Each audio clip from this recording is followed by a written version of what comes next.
Salam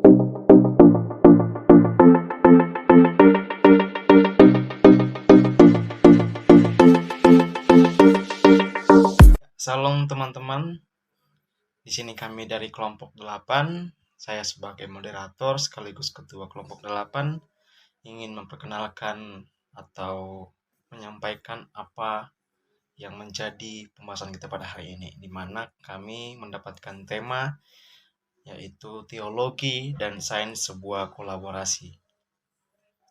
Nah, kami juga memiliki 11 anggota kelompok, di mana yang pertama ada Fernando, ada Jordan, Heri Siburian, Marta, Monica, Anastasia, Reja, Dimas, saya sendiri, Elta, Jensen.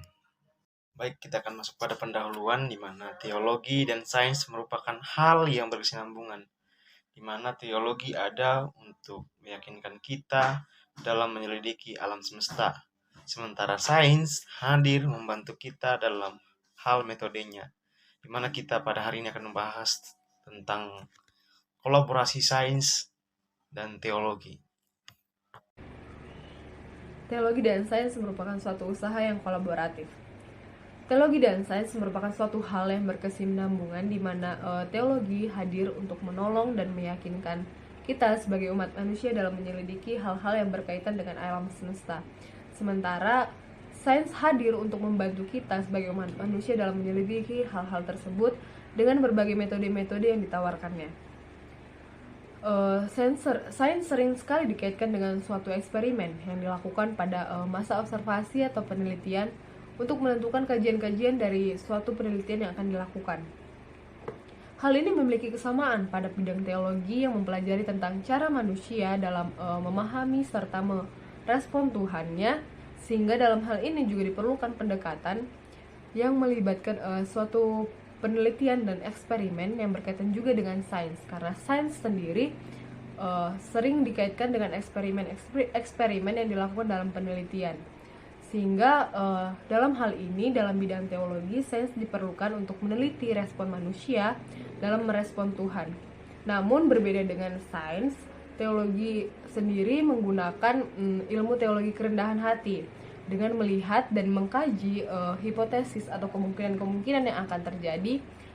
Dalam hal ini, melihat progres atau perkembangan hal tersebut dilihat dari perkembangan manusia yang ada di dunia.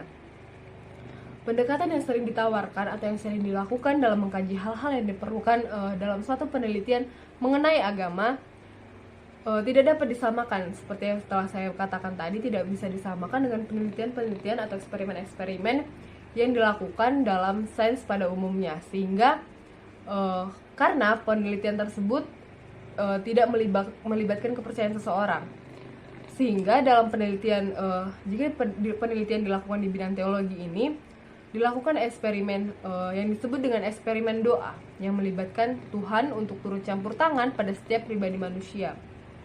Eksperimen doa sendiri meyakini bahwa Tuhan adalah sumber satu-satunya yang bisa diandalkan melalui pekerjaan atau doa yang dilakukan oleh manusia itu sendiri. Baik doa tersebut dilakukan pribadi, lepas pribadi, ataupun kelompok, sehingga dari eksperimen yang dilakukan atau percobaan yang dilakukan dapat ditemukan hipotesis atau kemungkinan-kemungkinan yang bersifat kuantitatif yang dapat menentukan kualitas atau harga dari jenis eksperimen doa ini. Sehingga ditemukan bisa dijelaskan, bisa dilihat ditemukannya keberhasilan atau kegagalan dari eksperimen doa tersebut. Hal ini membuat munculnya dampak negatif dari adanya eksperimen doa ini. Dampak negatifnya yaitu terkadang bagi kepercayaan seseorang kepada Tuhan bisa meruntuhkan atau mengurangi kepercayaannya, karena hal ini sama halnya seperti seorang manusia sedang menguji Tuhan Allah dari manusia itu sendiri. Baik, kita akan melanjutkan materi, yaitu pada pembahasan mengenai perlunya memperluas ruang lingkup investigasi menurut pada buku F. Russell Standard.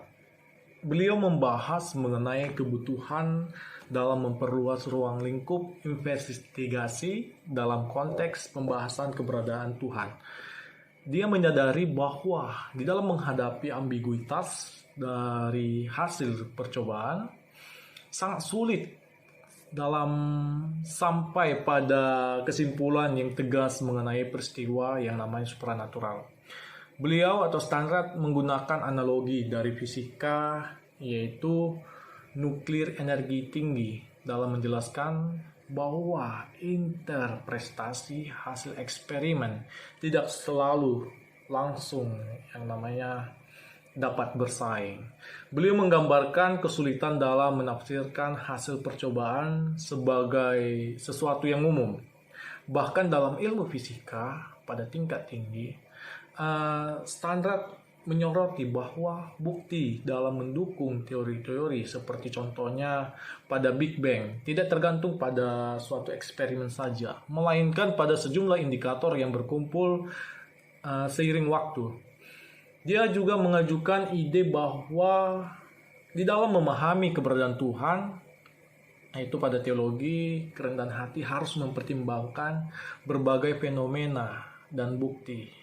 Mirip seperti dengan pendekatan dalam ilmu pengetahuan, Standard menekankan bahwa penilaian komprehensif terhadap berbagai indikator diperlukan dalam membentuk suatu kasus yang meyakinkan, bukan hanya satu eksperimen tunggal saja. Kita masuk dalam penjelasan bekerja dengan data tidak berada di bawah kendali kami, yang dimana tidak ada yang menyangkal bahwa kosmologi dan astronomi adalah sains yang mencapai status ini karena yang pertama itu cara pengumpulan data yang sistematis, objektif, dan menyeluruh. Yang kedua adalah teori-teori tersebut dianggap hanya hipotesis kerja sementara yang dapat dimodifikasi berdasarkan temuan empiris ini. Hal yang sama juga terjadi pada cabang biologi tertentu. Misalnya teori evolusi Darwin melalui seleksi alam. Dipercaya secara luas bahwa manusia seperti hewan lainnya adalah keturunan nenek moyang yang lebih primitif yang berasal dari bahan kimia mati yang ditemukan di permukaan bumi tak lama setelah pembentukannya sekitar 4,6 miliar tahun yang lalu. Namun, bagaimana penilaian ini dilakukan? Evolusi manusia hanya terjadi satu kali dan tidak hanya dapat terulang kembali. Tentu saja tidak ada saksi.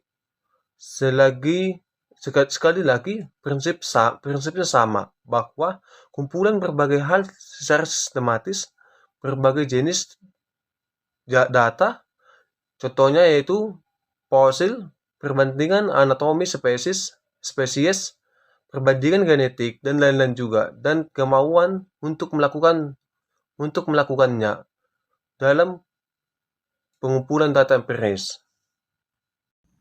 Selanjutnya, Tuhan sebagai pencipta. Salah satu tujuan dari teologi kerendahan hati adalah upaya untuk mengungkapkan kecenderungan yang selalu ada terhadap antropomorfisme dan memperluas konsepsi mengenai Tuhan. Dengan melihat terjadinya Big Bang, teologi kerendahan hati tidak secara langsung percaya bahwa alam semesta ada karena adanya dentuman tersebut. Teologi kerendahan hati melihat dari kacamata lain. Nah, secara langsung teologi kerendahan hati mengkaji klaim bahwa alam semesta bisa saja tercipta secara spontan melalui fluktuasi kuantum. Dalam ilmu fisika, khususnya fisika klasik Newton menjelaskan bahwa segala sesuatu yang terjadi pasti ada penyebabnya. Dan penyebab tersebut menimbulkan akibat. Nah, inilah yang dinamakan dengan rantai sebab akibat, teman-teman. Dengan munculnya teori kuantum dan dengan prinsip ketidakpastian Vernon-Herzberg, semuanya pasti berubah. Manusia dapat mengetahui sesuatu dengan keadaan tertentu walaupun hanya memprediksi keadaan relatifnya. Unsur ketidakpastian akan mempengaruhi segala sesuatu yang terjadi di dunia. Nah, beberapa fisikawan menjelaskan bahwa alam semesta mungkin terjadi melalui fluktuasi kuantum yang sangat dahsyat. Ini terjadi dari keadaan awal yang tidak ada apa-apanya, kemudian keadaan tersebut digantikan dengan keadaan yang terdiri dari alam semesta dengan peristiwa kuantum yang sangat-sangat kecil atau kosmos, kemudian mengalami perluasan yang sangat hebat sampai pada alam semesta. Nah, teori ini mungkin cukup masuk akal, namun teori kuantum dirancang untuk menjelaskan perilaku bagian-bagian penyusun alam semesta, tetapi tidak dapat dibenarkan penerapannya dalam komponen alam semesta secara keseluruhan, teman-teman. Nah, dalam hal ini, teori kuantum memerlukan pengamat untuk mengatur pengukuran komponen alam semesta, dan pengamat harus berada di luar dari yang diamati, sehingga dapat dikatakan bahwa Tuhan adalah pengamat. Manusia sebagai pencipta dunianya sendiri dan dijalankan berdasarkan hukum yang berbeda dengan hukum alam semesta. Inilah yang dilakukan oleh fisikawan ilmiah sepanjang waktu. Oleh karena itu, jika ada pertanyaan mengenai asal fisika kuantum, dapat dikatakan bahwa Tuhan penetap hukum fisika dan Tuhan yang memiliki pencipta dunia ini menggunakan hukum tersebut. Tuhan dipercaya menciptakan hukum sebagai alat untuk mewujudkan dunia, dan tanggung jawab atas keberadaan dunia akan berada di tangan Tuhan sang pencipta hukum. Bagi mereka yang mencari penyebab terjadinya Big Bang, entahlah itu Tuhan, pencipta, atau sesuatu yang tidak bersifat pribadi, kita telah membicarakan rantai sebab akibat.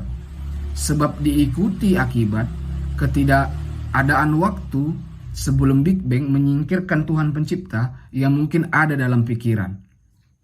Selanjutnya akan ditambahi teman saya. Kosmos dalam kaitannya dengan kehidupan.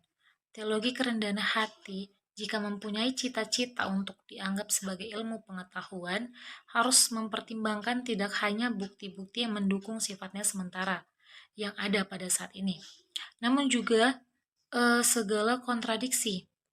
Menurut Stefan Weinberg, kita hanya perlu melihat jenis alam semesta tempat kita berada untuk mengetahui bahwa alam semesta tidak mungkin dimaksudkan sebagai rumah bagi kehidupan. Dalam hal ini, kosmologi Big Bang telah menyimpulkan bahwa semakin alam semesta tampak dapat dipahami, semakin pula ia tampak tidak ada gunanya. Sangat tidak mudah untuk memahami bagaimana Weinberg telah sampai pada penilaian seperti ini, sehingga mempertimbangkan ukuran alam semesta. Dapat kita lihat secara keseluruhan serangkaian keadaan luar biasa harus terjadi agar kehidupan dapat berkembang di dalam semesta. Mustahil untuk memperkirakan secara pasti kemungkinan terjadi hal ini seandainya hukum-hukum fisika diterapkan secara acak. Hukum-hukum yang menggabungkan nilai-nilai sembarang berbicara tentang kekuatan gravitasi yang harus berada dalam kisaran yang sempit, maka tidak mudah atau tidak mungkin untuk menjadi lebih kuantitatif kecuali ada cara untuk menemukan atau menentukan rentang nilai yang diperbolehkan yang dapat diambil oleh kekuatan tersebut. Apapun kemungkinan sebenarnya, hal tersebut tentu saja di luar imajinasi. Dapat kita lihat ada 3 alternatif yang memberikan penjelasan mengenai misterius alam semesta. Yang pertama adalah menaruh kepercayaan seseorang pada ilmu pengetahuan dan menegaskan bahwa pada akhirnya penjelasan alamiah atas semua itu akan muncul. Yang kedua, ada menegaskan bahwa alam semesta kita tidak sendirian. Ada banyak sekali alam semesta, mungkin jumlahnya yang tak terhingga. Dan semuanya berjalan pada jalur yang berbeda dengan hukum alamnya. Masing-masing, sebagian besar dari mereka tidak memiliki kehidupan karena salah satu kondisi yang tak terpenuhi. Yang ketiga, yang terakhir, dengan menerima bahwa alam semesta hanyalah sebuah karya palsu. Ia dirancang untuk kehidupan, dan perancangannya adalah Tuhan. Kosmos sebagai cermin sifat Tuhan atau ketuhanan. Menerima Tuhan sebagai sang pencipta di dunia membuka kemungkinan untuk belajar lebih banyak tentang Tuhan melalui studi tentang dunia tersebut. Francis Bacon menganalogikan sifat-sifat ketuhanan di mana Tuhan memiliki sifat-sifat feminim. Kita dapat menganggap dunia, atau kita sering menganggap dunia ini ada atau lahir dari rahim Tuhan. Perlu ditegaskan teman-teman bahwasannya buku yang kami gunakan ini gunanya akan mencari persamaan hubungan antara pencetus dan apa yang dihasilkan. Jadi, teologi kerendah hatian menuntun kita untuk mengharapkan adanya kosmos yang berisikan petunjuk-petunjuk tentang Alkitab atau hakikat Allah sendiri. Pandangan Bacon terhadap kosmos sebagai cerminan Tuhan mencakup pemahaman empiris, penekanan pada penerapan iman atau penerapan ilmu pengetahuan untuk kesejahteraan manusia, dan penolakan terhadap konsep spekulatif yang tidak dapat diuji secara empiris. Kita melihat alam bagaimana Tuhan siap menggunakan unsur keacakan. Kita melihat Tuhan mengatur cara berjalannya dunia atau cara bekerjanya dunia dengan sangat baik. Dari alam, kita melihat betapa luasnya Tuhan mengatur, atau betapa luasnya Tuhan yang memiliki kuasa yang begitu kuat atau kuasa yang begitu besar. Ada keteraturan di dunia, walaupun ada sedikit kekacauan ataupun ada kekacauan juga yang ada di dunia. Namun, hal itu adalah kegunaan simetri yang indah, di mana Tuhan menyusun dasar materi dan interaksi di antara mereka dicirikan oleh kesederhanaan dan keekonomian yang luar biasa. Namun, melalui cara yang cerdik, mereka dapat menghasilkan kekayaan dan keanekaragaman yang tak terbatas teologi kerendah hatian, berupaya menjelaskan apa maksudnya pekerjaan Allah di dunia. Oke, baik, kita masuk ke dalam materi pengalaman religius. Perlu kita ketahui bahwa dunia fisik atau alam bukanlah satu-satunya tempat seseorang untuk mencari keberadaan Tuhan. Sesungguhnya, fokus utama pencarian Tuhan ialah bersifat mental, bukan fisik, dalam artian Tuhan yang ada di dalam diri kita, bukan Tuhan yang ada di luar diri kita. Seiring berjalannya waktu, pertanyaan akan keberadaan Tuhan selalu muncul.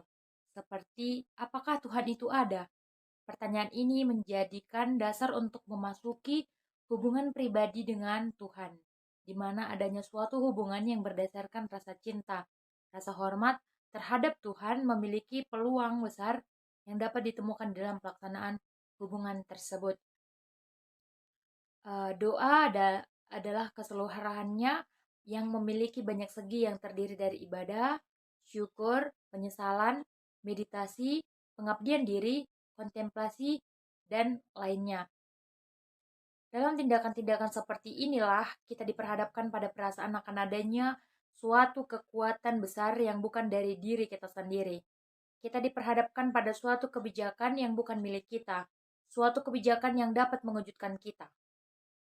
Pengalaman-pengalaman ini memiliki keberadaan yang di dalamnya kita menghadapi pikiran lain. Nah, di sini ada dua pendapat dari seorang tokoh atau ilmuwan mengenai pengalaman religius ini. Yang pertama itu menurut Sigmund Freud, pendiri psikologi modern, pada kenyataannya menganggap karyanya sebagai ilmu. Menurut Freud, berpandangan bahwa keyakinan agama muncul dari pemenuhan keinginan. Ini adalah proses di mana alam bawah sadar mengambil sesuatu yang sangat diharapkan dan menyebabkan pikiran sadar percaya bahwa keinginan tersebut memang telah terpenuhi. Freud menyatakan bahwa seiring bertambahnya usia, seseorang menjadi cemas dan takut kehilangan perlindungan kebapakan yang dinikmati di masa kanak-kanak. Seseorang berharap hal itu akan berlanjut sehingga kehidupan dewasa. Maka alam bawah sadar menciptakan sosok ayah surgawi untuk menggantikan ayah duniawi. Jadi, gagasan tentang adanya Tuhan di luar sana hanyalah proyeksi yang timbul dari ketakutan masa kanak-kanak yang tidak diakui ini. Menurut Freud, kepercayaan pada Tuhan adalah ilusi, itu tidak dewasa dan tidak sehat secara mental. Yang kedua adalah menurut Carl Jung, mengambil pandangan yang sangat berlawanan. Dia menunjukkan bahwa kita semua mewarisi pola pikir tertentu yang membantu membentuk pengalaman kita selanjutnya. Dia menyebutkan arketipe atau teladan. Menurut Jung, agama yang tertata dengan baik merupakan bagian integral dari kematangan psikologis. Ini adalah sesuatu yang harus diusahakan secara aktif untuk dikembangkan. Kita akan membahas hukum kehidupan. Agama memiliki kaitan yang erat dengan peningkatan kehidupan yang sejati. Nah, yang seringkali tidak seperti konsep-konsep dunia, yaitu seperti ketenaran, kekuasaan, kekayaan, ataupun pengaruh. Nah, sebaliknya, peningkatan kehidupan ini dapat dicapai melalui nilai-nilai seperti memberi pengampunan, mencintai musuh, dan juga tindakan-tindakan yang tampaknya bertentangan dengan logika dunia.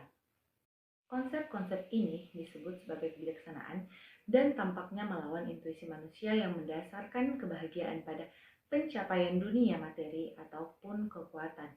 Pernyataan ini juga mengusulkan bahwa kebijaksanaan ini, jika memang benar, mungkin berasal dari spiritual yang melampaui akal sehat manusia. Secara kolektif, hal ini dikenal sebagai hukum kehidupan. Jika hal-hal tersebut dapat dibuktikan secara valid, maka hal-hal tersebut dapat dianggap sebagai indikator penting yang berkaitan dengan keberadaan dan hakikat Tuhan. Oleh karena itu, salah satu kesibukan teologi kerendahan hati adalah menguji hukum-hukum ini. Kita kembali lagi di mana pembahasan kali ini, apakah konsep kita tentang Tuhan masuk akal? Dari hal ini muncul sebuah pertanyaan, bagaimana konsep Tuhan dalam rasionalitas manusia? Saya memikirkan hal itu, di mana dalam buku ini menjelaskan konsepsi tentang muncul setelah pembahasan tadi, di mana bisa disimpulkan dengan mengatakan bahwa ada satu Tuhan yang pencipta, maha kuasa, maha pengasih, maha baik, dan maha mengetahui. Dengan adanya kesimpulan itu, apa yang dapat diberikan atau kita berikan dengan pandangan yang selaras seperti kejahatan, penderitaan yang kita temui di kehidupan kita ataupun di dunia. Sebab dengan adanya kejahatan itu menimbulkan masalah yang tidak dapat diatasi dalam kepercayaan kita tentang Tuhan yang baik hati. Pendekatan terhadap konsep Tuhan juga dapat dipengaruhi oleh faktor-faktor seperti agama, filsafat, dan pengalaman pribadi. Sebagian orang menganggap konsep Tuhan itu rasional jika dilihat dari sudut pandang rasional, sedangkan sebagian lagi memandangnya sebagai keyakinan yang didasarkan pada keyakinan atau pengalaman spiritual. Masuk akal atau tidaknya gagasan tentang Tuhan dari sudut pandang rasional bergantung pada pemikiran dan keyakinan kita masing-masing. Pertanyaan tentang Tuhan seringkali melibatkan aspek iman, spiritual, dan pengalaman pribadi yang tidak serta-merta dapat diukur atau dibuktikan secara empiris. Baik teman-teman, selanjutnya kita masuk ke dalam kemajuan dalam teologi. Alkitab adalah gudang wawasan yang dikumpulkan oleh tokoh-tokoh spiritual besar di masa lalu. Seperti yang kita ketahui bahwa kemajuan teologi ini juga tidak bisa kita anggap sebagai sesuatu yang terjadi hanya di masa lalu saja, yang kita anggap bahwasannya terjadi masa lalu yang suram dan jauh. Kita ambil contoh bagaimana kita di zaman sekarang ini mulai mengenali dan menaruh perhatian pada sisi feminim Tuhan. Kita sekarang dapat memperkaya konsepsi atau cara berpikir kita tentang Tuhan dengan kita mengeksplorasi berbagai analogi, baik itu tentang perempuan dan juga analogi-analogi laki-laki lainnya. Faktanya teman-teman bahwa teologi kerendahan hati seperti halnya sains sama terus-menerus berubah dan berkembang. Kita tidak boleh menganggap ini sebagai tanda kelemahan dan keraguan-raguan kita. Justru ini adalah sebuah kekuatan. Keterbukaan pikiran inilah yang cocok untuk menghadapi tantangan yang tidak ada habisnya di masa depan yang akan datang. Baik, sekarang kita masuk ke dalam suatu kesimpulan di mana teologi sebagai ilmu yang mengkaji mendalam mengenai cara manusia memahami tentang Tuhan. Dalam eksperimen doa seringkali terdapat kesamaan dengan pendekatan ilmiah, di mana penelitian dilakukan untuk mengeksplorasi respon manusia terhadap Tuhan. Namun perlu kita ingat bahwa teologi melibatkan unsur kepercayaan yang tidak selalu dapat disamakan dengan metode ilmiah yang konvensional. Eksperimen doa dan analisis data seringkali kompleks. Penting untuk kita mempertimbangkan suatu aspek-aspek yang kompleks dalam mencari keberadaan Tuhan.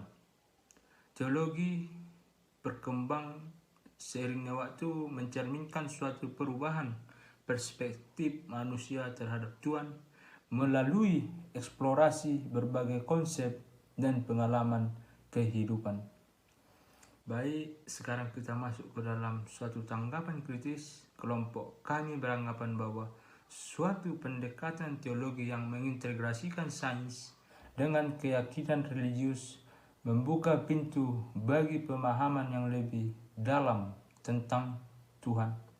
Meskipun eksperimen dalam teologi tidak dapat disamakan seperti dalam sains, kami setuju dengan pentingnya untuk memperluas ruang lingkup investigasi untuk mencapai suatu kesimpulan yang kokoh. Pemahaman yang terus berkembang menunjukkan bahwa teologi seperti sains adalah subjek progresif yang memungkinkan suatu pengembangan konsep yang lebih kompleks dan inklusif tentang Tuhan. Hal ini kelompok kami menekankan bahwa pentingnya keterbukaan pikiran dalam menghadapi tantangan masa depan dalam memahami tentang hakikat Tuhan tersebut. Demikian hasil presentasi dari kelompok kami. Terima kasih.